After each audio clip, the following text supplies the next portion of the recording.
salaamaaleykum dal leen ak jàmm ci Dëkk Dakar dafa am suñu benn abonné bu ñu envoyé benn vidéo bi nag vidéo de caméra de surveillance dafa am benn sàcc bu dugg ci multiservice mu sàcc fa lu toll ci 20 000 euros maanaam 13 millions de francs CFA fële sa marché Ocass Touba. circonstances yi tax ba mu mën a dugg ci biir magasin bi nag loolu xamuñu ko mais lu ñu wóor ba wóor que ne mooy que waa ji dugg def lii nii waa ji ku xam endroit bi parce que ba muy dugg gis nañ ne dafa masque kanam bi te xam na caméra de surveillance yi fu mu féetewu nañu dem xooli image yi mais balaa loolu ñoo ngi leen di ñaan ngeen abonné wu nga like vidéo te ngeen partager ko sur ce mën nañ dem. gis nga yére olof yi yem yooyu kaa muur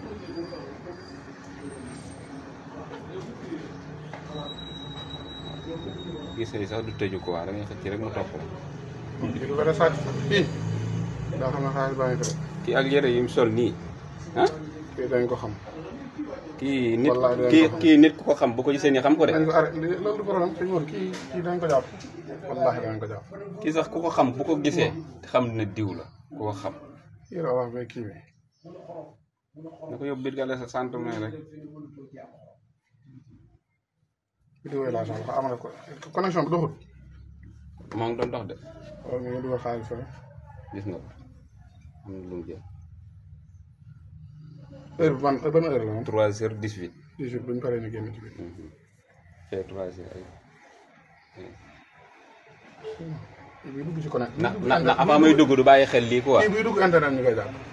kii de yàlla xam ne kii du sàcc bu mag def na. kii. ay doomu xaj la de moom su mën a am rek doomu raam la.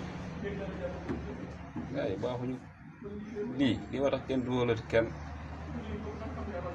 gis nga ko nii lay def ba génn doomu xaj muy lem-lemal ni comme ni ngeen ki gisee mbir mi nii la demee mu doon nag mbir mu doy waar trop comme ni ñu ko waxee ci njëlbeen waa ji sàcc na lu toll ci 20 000 euros maanaam 13 millions de francs CFA bi premier constat bi ñu mën a def moo di somme bi nekk ci biir place yi dëgg la nag nit ki am nga droit jël sa xaalis bàyyi ko fenn mais léegi dëkk bi wóoratul sàcc yi de plus en plus dañoo ésigné façon moyen yu ne dinañ ko teg pour mën a motali seeni pexe ba loolu moo waral il est préférable soo amee somme bu xaw a takkoo bu ko nangoo bàyyi sa boutique del préféré di ko yóbbu wala amaana nga bàyyi ko banque loolu gën a sûr parce que gars yi de toute façon su fekkee ne am na loo xamante teg nañ seen bët nañ def seen kéem kàttan pour mën see jot lenn rek ngay mën a def mu di anticiper lépp loo xamante ne nit mun na koo def pour mën a accéder di sa boutique premièrement mu di renforcer buntu yi parce que dans la plupart des cas gars yi dañuy gis ne ni ñuy duggee ci magasin bi mooy dañuy utiliser clé de bus ba daji kanaari ba mën a dugg ci biir donc il est préférable nga am kanaari yoo xamante ne kanaari dina jafee dindi te it nga am gardien boo xamante ne dafay nekk ci buntu pour qu'on mën lay surveiller